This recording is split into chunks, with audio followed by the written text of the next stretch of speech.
Welcome to Cheat Sheet Tale, where secrets slip, lies unravel, and the truth always has a twist. Real stories, raw confessions, and shocking betrayals. Drop a comment if you've ever caught a red flag too late. Now let's get into today's tale. The aroma of grilled meat and the sound of clinking glasses filled our backyard as another Morrison family barbecue was in full swing. I stood near the edge of the gathering, watching my sister Chol hold court with her usual flair, surrounded by adoring relatives. My mother's voice cut through the afternoon air, sharp and deliberate. "Did you hear about Cole's latest achievement?" She beamed, refilling wine glasses. "Top of her MBA class at Harvard, and already has interviews lined. Up with major corporations." I took a slow sip of my water, knowing what was coming next. In our family, no celebration of Cole's success was complete without a reminder of my supposed failures. "Such a contrast to some people," my mother continued, her eyes sliding towards me. "Some of us can't seem to find direction in life." "What exactly are you doing these days, Sophia?" Before I could answer, my father Cheech chimed in from his position at the grill. "Still doing that consulting thing, right? What do you call it? Independent business advisory." He chuckled, the sound dripping. With condescension, I ran my finger along the rim of my glass, thinking about the meeting scheduled for tomorrow morning, the one where Sterling Corporation's board would be finalizing their biggest acquisition of the year, the one where I'd be sitting at the head of the table. "Something like that," I replied quietly. Coley tossed her perfectly styled hair over her shoulder, her designer sundress catching the late afternoon light. "Well, I have amazing news, everyone." She practically bounced with excitement. "I have an interview tomorrow at Sterling Corporation. They're the biggest consulting firm in the country, and they specifically reached out to me." A chorus of congratulations erupted. My Aunt Paula rushed to hug her. "Oh, darling, that's wonderful. They'd be lucky to have you." "Their CEO is notoriously selective," my father added proudly. "They say getting hired there is harder than getting into Harvard." I bit back a smile, remembering the stack of resumes on my desk, including one with Cole's name on it. She had no idea that Sterling Corporation, the company she'd been bragging about for weeks, was actually my company. The one I'd built from nothing over the past decade, while they all thought I was struggling to find direction. "What position are you interviewing for?" I asked innocently. Cole's eyes gleamed. "Senior strategy consultant, can you imagine? Starting right at the top." She laughed, then added with mock sympathy, "Maybe once I'm in, I can put in a good word for you, Nina. I'm sure they have some entry-level positions." My mother nodded approvingly. "That's very generous of you, darling. Lord knows your sister could use the help. 32 years old and still..." She gestured vaguely in my direction. "Whatever this is." I thought about my corner office on the top floor of Sterling Tower, with its view of the entire city. About the Forbes article last month that named me one of the most influential CEOs under 40, though they'd used my professional name, S.J. Morgan, and an artfully shadowed photo that obscured my face. I'd spent years building Sterling Corporation in relative anonymity, knowing this day would eventually come. "That's kind of you," I said softly. "Good luck with the interview." Coley smirked. "Some of us make our own luck, Nina. You should try it sometime." The conversation shifted to other topics.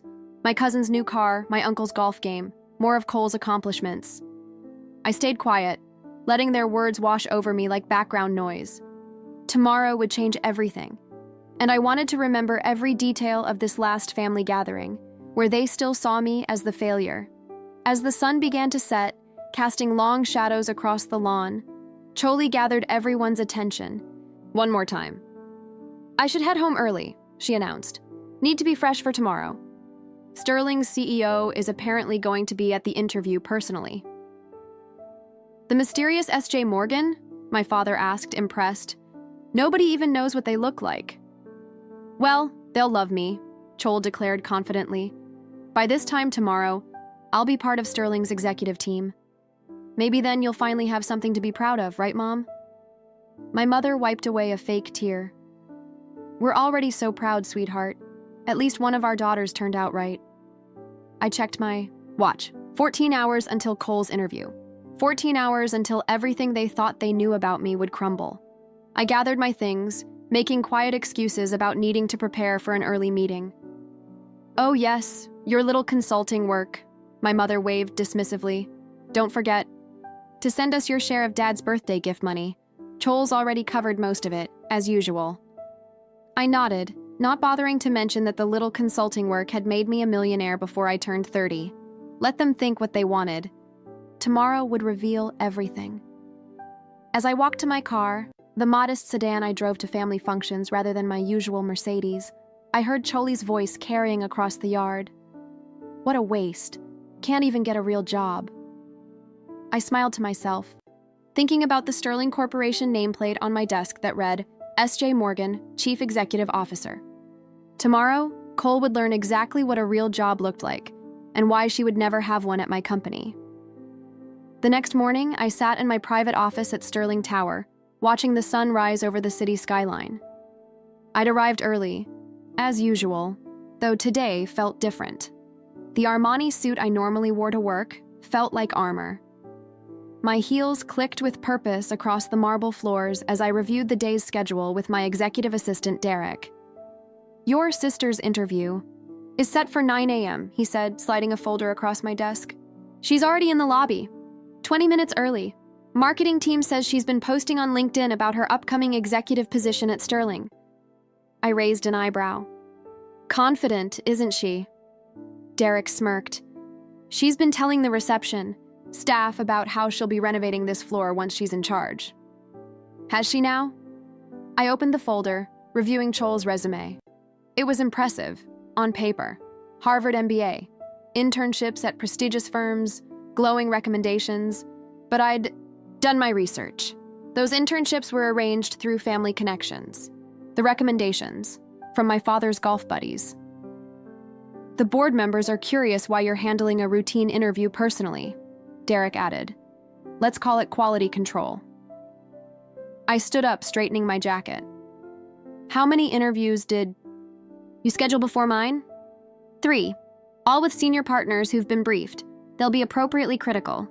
At precisely 9 a.m., I watched through my office's one-way glass as Cole strode onto the executive floor, wearing what I recognized as a new Chanel suit.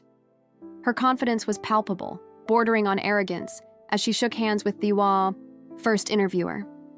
Over the next 2 hours, I watched her facade crack. Each interviewer systematically dismantled her prepared answers, exposed the gaps in her knowledge, questioned every accomplishment on her resume. By the time she reached her final interview, with me, her perfect composure had wilted.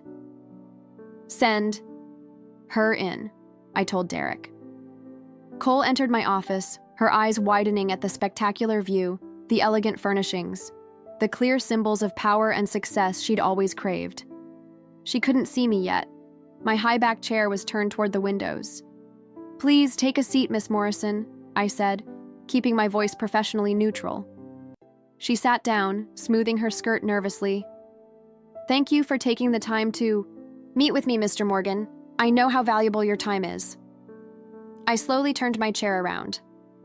"Actually, it's Miss Morgan. S.J. Morgan."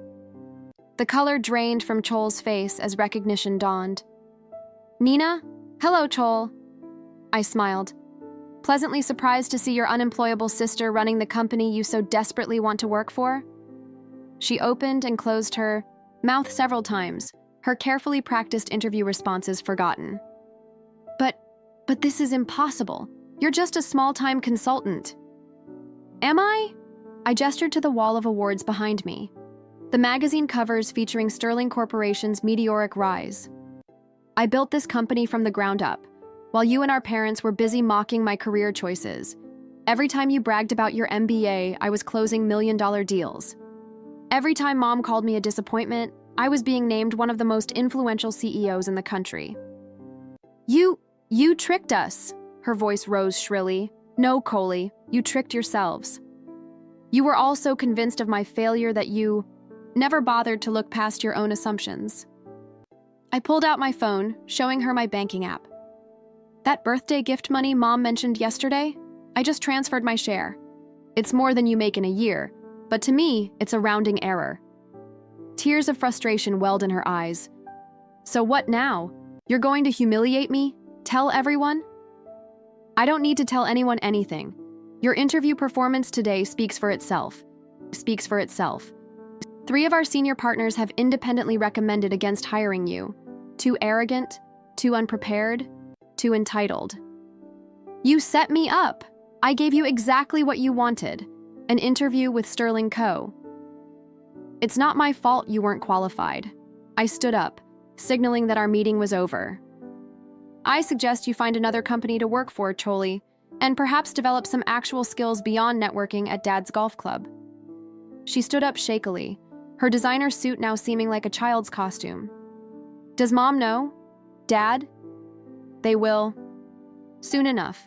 I'm sure you'll tell them all about your interesting interview experience. I pressed the intercom.